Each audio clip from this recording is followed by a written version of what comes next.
Hey friends, this is Allison Steele, and you're listening to Unravel with Allison, a show where I take a concept that's got me in knots, and we unravel it together. Thanks for being here. Let's get started. So today's concept, we are going to talk about intuition. Some people get a feeling packed with information, and sometimes it's information about the future, other times it's a knowing of the right thing that needs to be done, or just full awareness of the feelings. But as time reveals, it often plays out as it was delivered. Folks with a reliable intuition trusted over their conscious preference. So why do some people have this and others don't?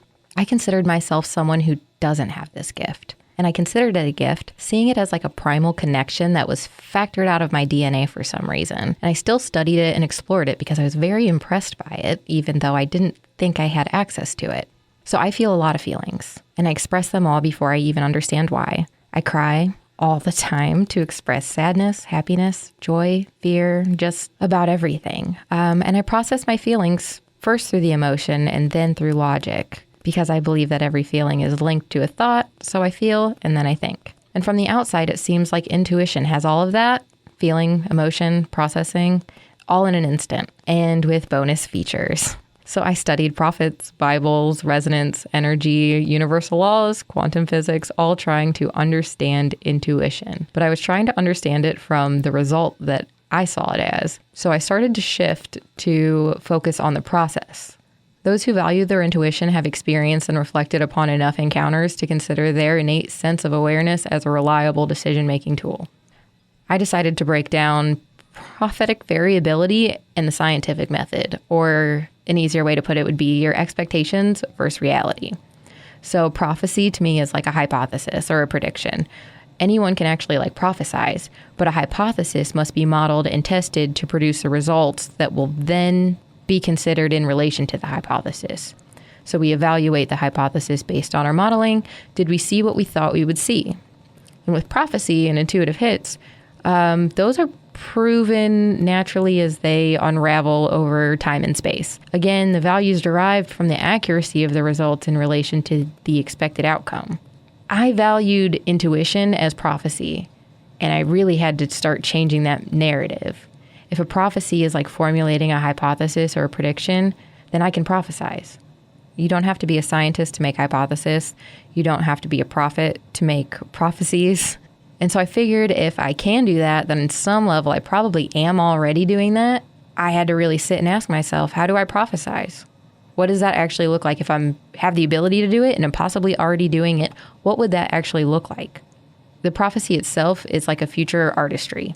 In the moment that you decide to paint your future, at that exact moment of creation, you have an expected outcome in mind.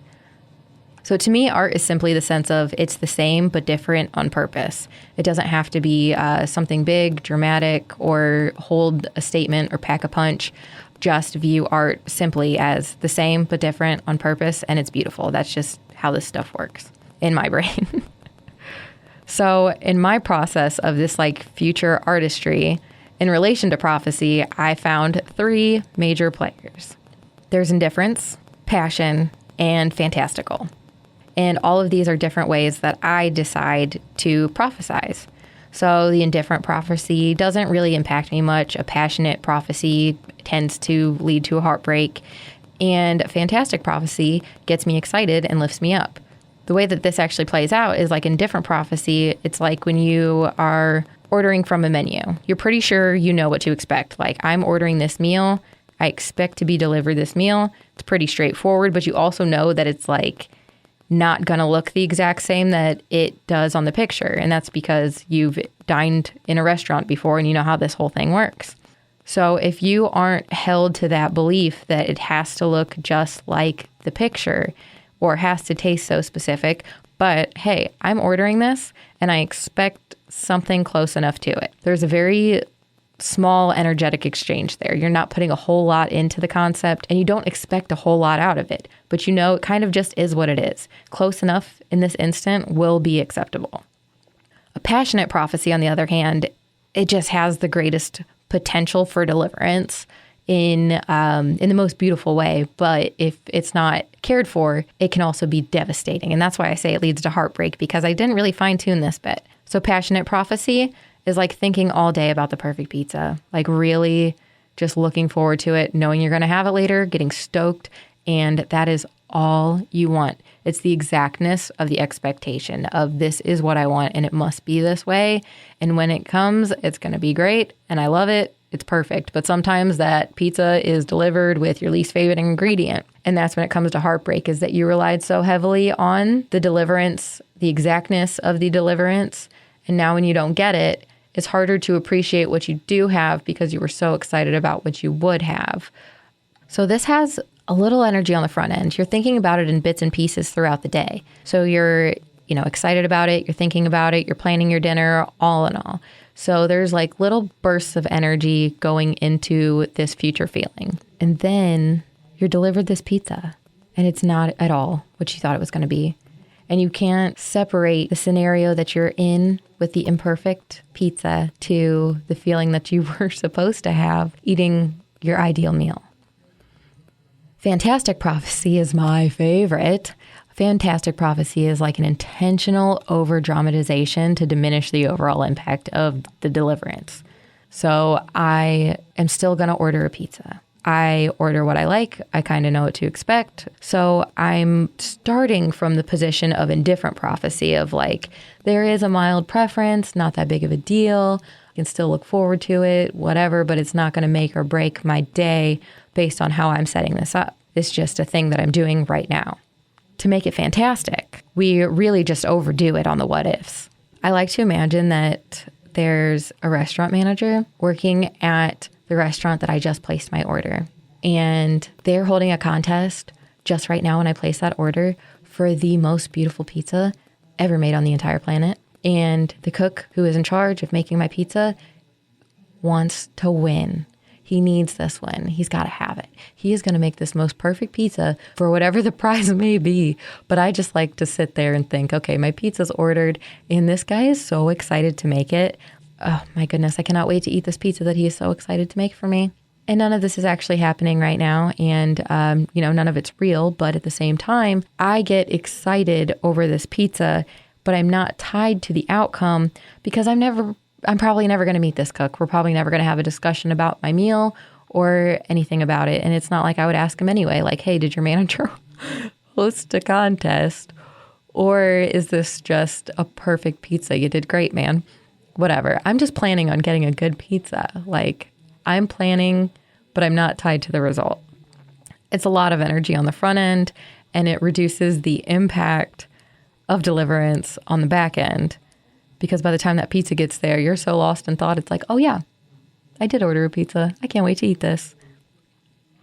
So understanding prophecy from that viewpoint helped me learn that intuition is just not the same thing. It's not telling the future, and it's not exactly creating the future, but it's participating with it. The interesting thing here is that a prophet is only really valued as such with substantial accuracy. So anybody can pretty much say, like, I know what this is and this means this. And if they're consistently right, you're going to start valuing their perspective. So now comfortable with my logic, I instead focused on my emotions. I outwardly emote my inner experience, and I spent weeks focused on my senses, and I tried to absorb information as much as possible. This was a complete disaster. Like initially, I was curious and excitable, but I was just an observer, and I noticed so much chaos in my body that I had a hard time focusing on my literal surrounding reality. And this was especially chaotic because I detached myself from prophecy altogether at this point. I was only experiencing and observing. I was playing the what's this game, not what if. What's this? What's going on? I feel this way. Why do I feel this way? Interesting. Move on to the next thing. So I was learning a lot about these little conversations of myself and how I face the world. But I got so separated. It's such a distractible place to be. It's fascinating and it is very distractible. It was really beautiful and terrifying, and I felt just everything that I came into contact with. And I wasn't focused on like an egocentric reality. I couldn't be bothered to have a conversation about money or taxes or politics or anything that included a narrative. Like I couldn't support a story anymore. I wanted to know, what are we doing now? What are we doing next? I wasn't interested in the backstory, but I was fascinated by everything in front of me, for better or for worse. Overall though, I did feel better. This was actually like kind of my favorite way to spend my time, was in this here and now space of, oh, cool, what's going on, and processing, and go, go, go, go, go. Cool, cool, cool, cool, cool. And it was just like a cycle of this awesomeness. And even when I was like slapped in the face by reality, when my situation on paper was significantly worse than what I was actually feeling, I didn't mind so much. And I actually, like, I started to feel a lot better. And when I say feel better, I mean my emotions were, I was lighter. I drank more water. I took more walks. I played more. I thought more. I had fewer urges. I was physically flexible. I was mentally flexible. And I was just constantly going with the flow, which was great sometimes. It was interesting because I would decide to eat only when I was hungry. And that was an easy decision to make. And I was considering so much other stuff during that time frame that I didn't even consider my hunger. I didn't consider it. I didn't think, oh, it's noon, it's time for lunch. There was no time frame. Time didn't really exist in this space. Time was just another thing to play with. We weren't playing anymore. We were observing. During this observation piece, I didn't stop eating or go on a hunger strike or have any issues with my body that I felt like this needed to be done or this needed to be focused on or we need to do a diet or we need a structure. It was actually kind of none of that, in that I kept getting asked, have you eaten today? This is just how partners interact with each other. They look out for each other. They take care of each other. But this was a real source of annoyance for me because I hadn't actually considered it. And when it was offered, I was starving. I was so hungry. And it's because I hadn't eaten for about a day and a half, other than maybe a string cheese during like walking from one room to another, or, grabbing like a handful of nuts or something. I snacked when I was interested in snacking. I didn't have any full meals, but even the thought of consuming an entire meal at this point seemed completely absurd. Like, there's no way I can take in that much food. I don't know how I could ever afford my body to take in, like, I don't know how it had the space to have a supersized meal. It seems insane once you think about the exact size of your stomach and what goes into it and how that must process and what's going on there. I mean, there was just other stuff to think about.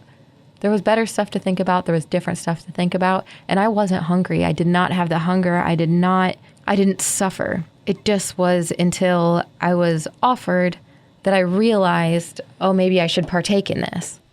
And it makes sense.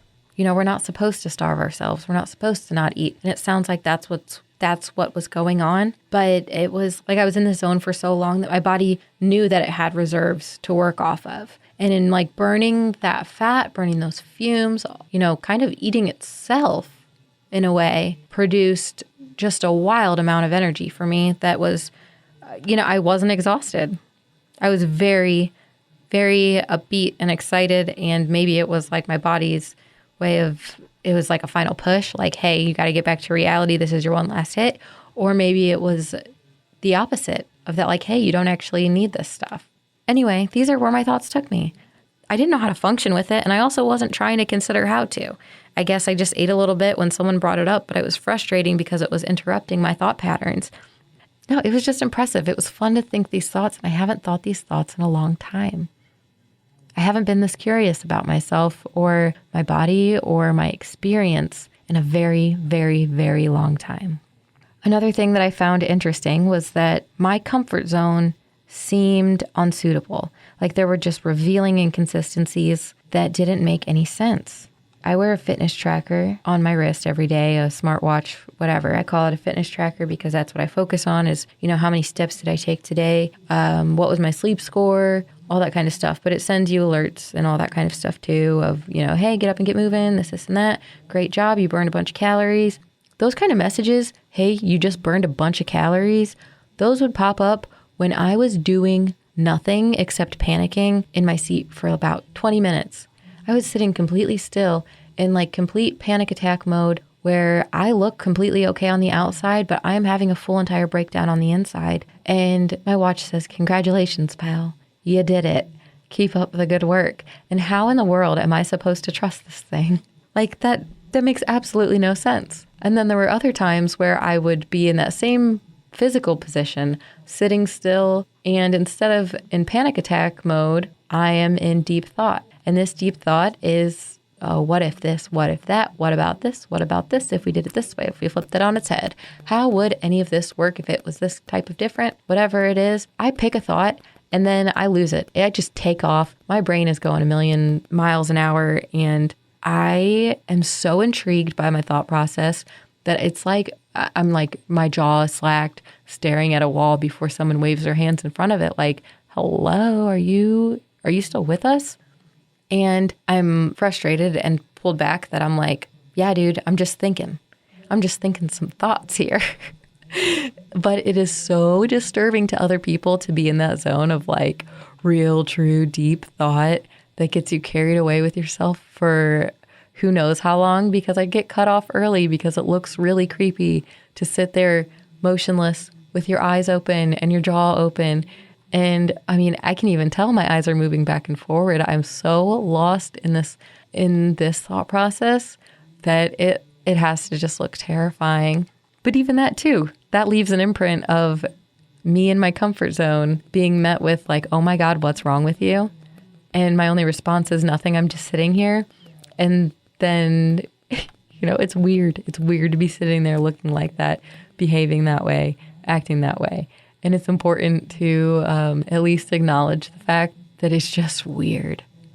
It's hard to not share these things out loud, but if you start to have a conversation with someone about some of these topics, it's fascinating. There's so much to be said, and the conversation can get out. But for me, the conversation has to remain in my brain for me to get to the point so that I've developed my own sense of understanding. When I was in these like deep moments of thought where, I'm concerning the people in my shared space, it was another interesting note that my Fitbit had also. My Fitbit started marking these as deep sleep. Like I would look at my sleep patterns and it would have a 2-hour window of deep sleep recorded when I was walking around or cleaning a kitchen or just doing anything that, I was very active. I was in my waking body. I was moving. I was doing everything, but my heart rate was very low and my connectivity was just on a different wavelength than my body's used to seeing, than my Fitbit is used to recording. So much so that it thought I was in deep sleep while I was awake, moving, and very much in deep thought. So I considered maybe there's a correlation here where a day of rest is kind of just a day of thought where you give yourself time to unwind. Like that's the real self-care, taking care of your thoughts and monitoring them and paying attention to what they're doing up there and what role you play and how they appear and disappear and if it is worth it. But that Fitbit didn't make any sense. I just stopped trusting anything except myself to give me an idea of what was right for me. And I was starting to really understand what was happening and what intuition was. But like I said, it was a walking disaster. And it was mostly a disaster because I was disconnected from my feelings in a new way. I started to notice like this default programming that doesn't really work for me. I carried these expectations all of my life. And at this point, it was just a couple weeks that I tried doing this. I was just focused on my body since I didn't have any expectations to worry about. And I realized that my awareness was crucial for my bodily understanding. Like if I felt achy, I stretched until I felt a little bit better. If I felt comfort, I offered gratitude. It was just like walking around noticing an algorithm, and instead of participating with everything, I just like in all my outward movements. I was choosing to like different parts of what I saw. Even if I didn't appreciate the whole thing as it was, I could still find little parts to like, to reappear, and I could still say like or same. Make connections of my preference, my comfort zone, and find that all throughout the world. Anywhere I've been, I haven't been able to find something to mess with. And a worst case scenario, it's the brain, and that's where we were for most of this journey, is just hanging out in the cranium. It got to a point, though, where it felt like I was completely restructuring my bodily algorithm, and the side effects were very confusing. So I'd been diagnosed previously with anxiety and depression, which I have tried to battle for years. And during this process, I was unmedicated and I was feeling everything, and it was a lot to take on. But I started I just noticed what feeling felt like, if that makes any sense. The way that I thought I felt didn't actually match what I was feeling. I realized there's a feeling in my body that can have a lot of different meanings versus like I decide, or I maybe don't even have awareness of what I'm feeling, but then or what I'm thinking my emotional state is, but then this feeling creeps up inside that's like, that revisits, and my brain instantly goes to, this means that, this means that, this means that. And I kind of just go with that flow, and it just wasn't a comfortable flow. Like elation and devastation, that physically represents itself the same exact way in my body. I started to toy with this a little bit, realizing like, okay, if they feel the same way, maybe I can actually like pick my preference. So if I'm in a situation where I feel that feeling in my body and I'm like, okay, is it elation? Is it devastation? Is it either? Is it neither? Just pick how to feel and lean into it. I was distracted and curious and asking all kinds of questions about our universe and my reality, and I was hyper fixated on everything around me. One day I was driving down the street and I noticed a street sign that I passed every single day. I'm like, why is this here? How is this originated? Who is that named after? I wonder. And I sparked with this excitement, Mesmer Avenue. And I went and just started Googling some of it. So Mesmer Avenue, I mean, that's just a street. I didn't learn about why it mattered or why it's there, but I did learn about Franz Mesmer and his concept of animal magnetism. Franz Mesmer has a theory that all objects, animate and inanimate, have a natural and constant energetic transference. This is called animal magnetism. It's the state of being mesmerized. When you're mesmerized by something, it's allocated to this mesmer.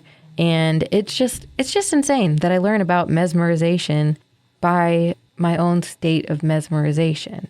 I was just mesmerized by a street sign, and I got to learn all of this. And that's kind of how cool the world works. Like that's just the beauty of what we're doing here, is that there's so much that matters and so much that doesn't, but you find what matters by sifting through just what doesn't, whatever that little spark is that's working out for you. You know, it doesn't have to be that hard. I started to seek a balance. My daughter was invited to a friend's house to decorate cupcakes. She's 4 years old. To kill the time, she packed a bag of toys and tools just in case they needed them. And it was apparent to me that they're not going to use these toys. They're not going to play with them. They're not going to use the tools. She's going over there to decorate cupcakes. She doesn't need this bag. But instead of arguing with her, telling her not to do it, I'm thinking, my own thoughts about how we're going to end up leaving stuff behind, and, just another thing to waste money on, blah, blah, blah, blah. So I hop off that train, and I just sat back and watched. And I saw what she was doing. I do fantastic prophecy in my head, but she was doing it in real time. So with every item that she packed in this bag, she's imagining herself enjoying her time with her friend. She's casting the widest net of possibilities that ultimately do not matter. She's not tied to like, I have to bring this toy and we must play with it. It's just an option.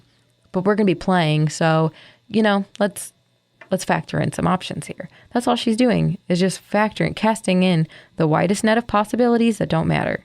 She's excited to see her friend. She's plotting future happiness. It's like she's praying right now for then. And it's just the coolest thing. She's wishing for a good time. And that sentence right there, she is wishing for a good time. That's when it hit me. Intuition. That's what it is. Intuition is the process of being into wishing. It's not even so much a process as it is like an invitation. So it's a state of being that you participate with, and everyone has the potential to experience it. Whether or not we realize it, you're constantly participating with it. My body sends me a signal when the time is ideal to visit and participate with this state. So it's like anytime you're acknowledging an experience, a feeling in your body, you can tell your body what it means. So like I mentioned before, like one feeling can be more than one thing. Then it's like an energetic template. You get to decorate it. You get to fill in the color of your world. You have this template. This is that feeling. Do something with it. So the more I started doing this, the less I had to focus on it, The more I participated with my preference and awareness, the more I noticed consistent, favorable outcomes. And the more I practiced it, the more it revealed itself as true.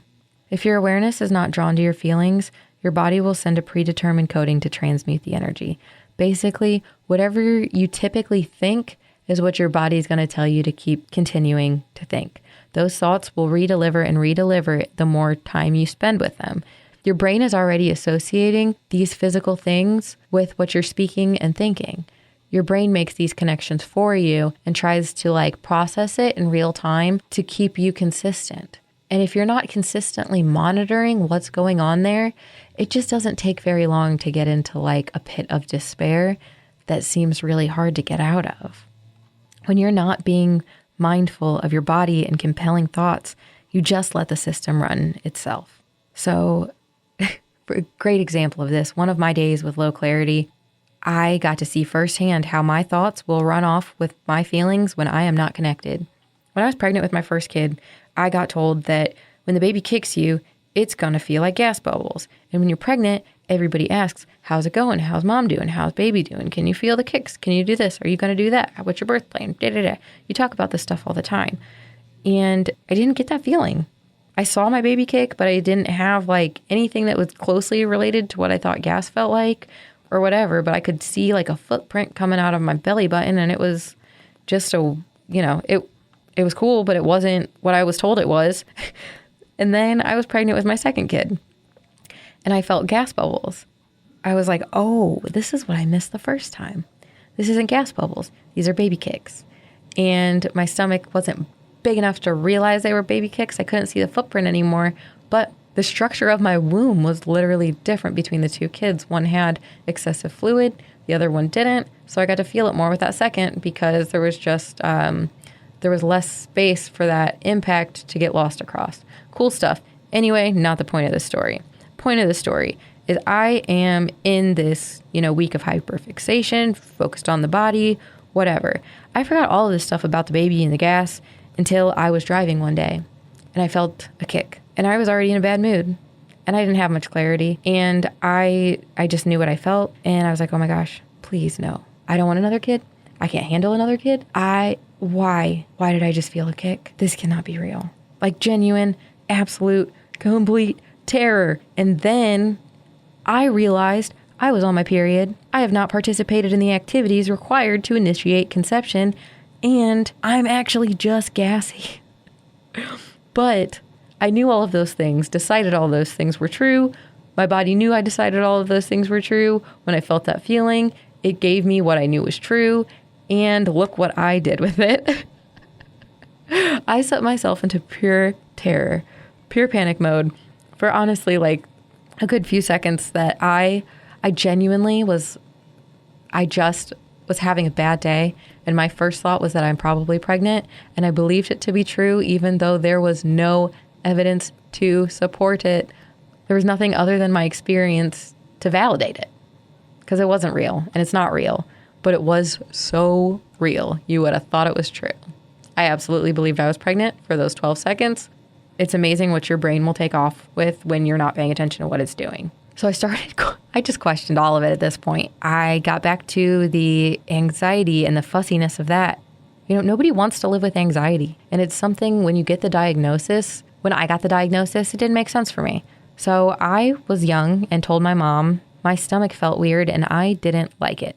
I'm a parent now. I know how this goes. They just know that tummy troubles are usually very messy. You just don't mess around with them. You don't mess around. We'd spend hours sitting on the toilet waiting for something to happen. And that's not why my stomach hurt. Ultimately, we go to a doctor. So I'm probably 10 years old at this point. And my doctor's asking me well, do you have regular bowel movements? And I'm like, first of all, what are bowel movements? And he asked to explain that. I'm like, great. What does it mean that they're regular? Because I mean, they happen. They're not right now, I suppose. But that doesn't bother me. But I suppose it's not regular. I don't know what regular is. What am I supposed to compare it to? Is there a chart?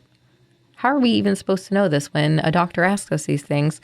I just didn't have a frame of reference. It's not something that I focused on, calculated, kept track of. I was just 10. It was just a thing that happened. I went to the bathroom. Sometimes I didn't. I don't know. What are you supposed to say? But we focused a lot on the measurable patterns. And then we took behavior into consideration. And by the time it was all said and done and the labs were done and this and that, it was decided that I suffer from anxiety. And I asked him, what does that mean? And he gave me a list of symptoms that were in alignment with my body. They said I would feel if I was anxious is what I often felt, though I didn't have the anxiety tag to put on it. I asked him how I got it. How did I get anxiety? They said, it's created by your ruminating thoughts. And when I expressed that I didn't have anything weighing that heavily on my mind, they insisted that it was on the subconscious level, but also maybe a chemical imbalance. Anyway, I was medicated on and off for this for over 20 years, and it wasn't until this exact experiment that I discovered what was happening, or changed what was happening. My initial complaint of having a weird stomach wasn't a stomach ache. It wasn't stomach pains. It was just a noticing of this invitation. The weird feeling is just like engulfed in this energetic possibility where it's just butterflies in my stomach.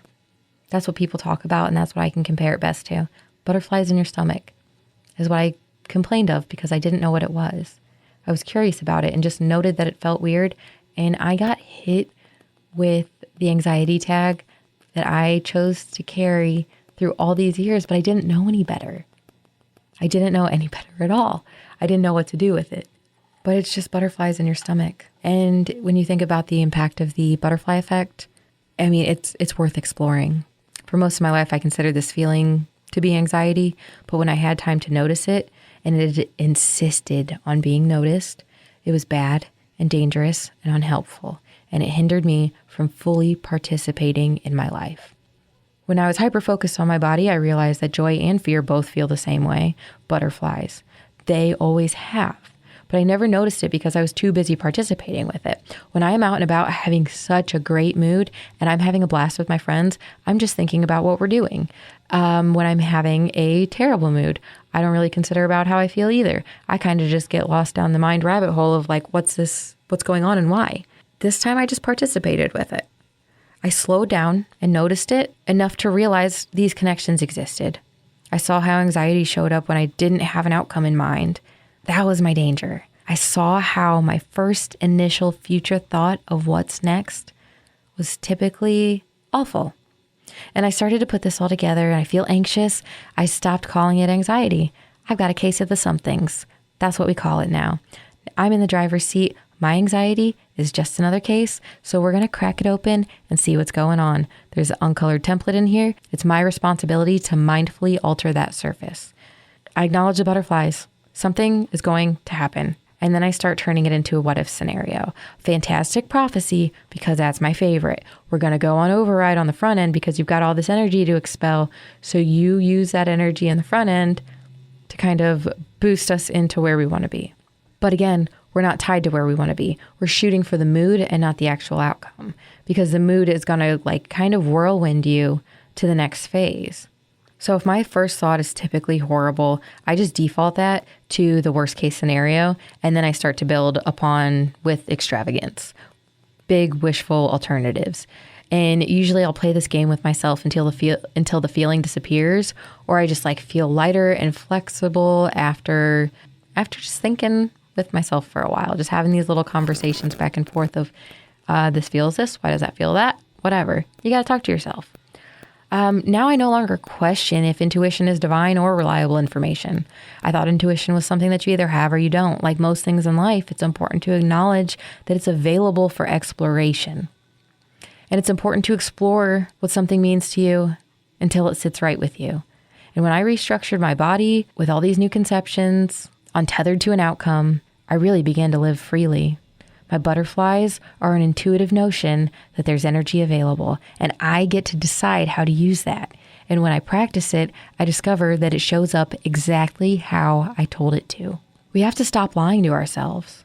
Anxiety never felt like the truth for me. That never felt like something I wanted, but I understood it. I understood it one way and fully embodied it that way. I experienced anxiety for years in the full medical application of the term, but I missed out on a lot by accommodating it.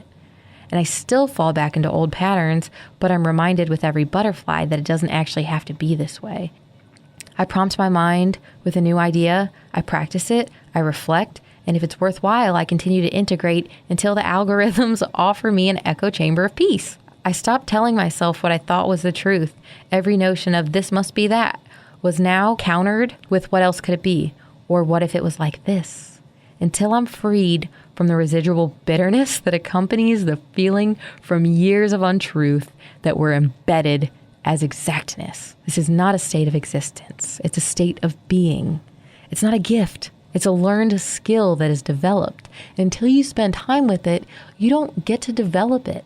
Intuition is just into wishing. You're into wishing your future, and you decide how to paint it.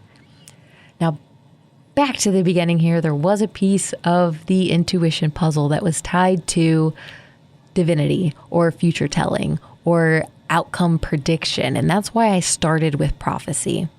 What was interesting here is that the prophecy and the prophet is again only valued when there's consistent outcomes that can verifiably calculate your relationship with your intuition.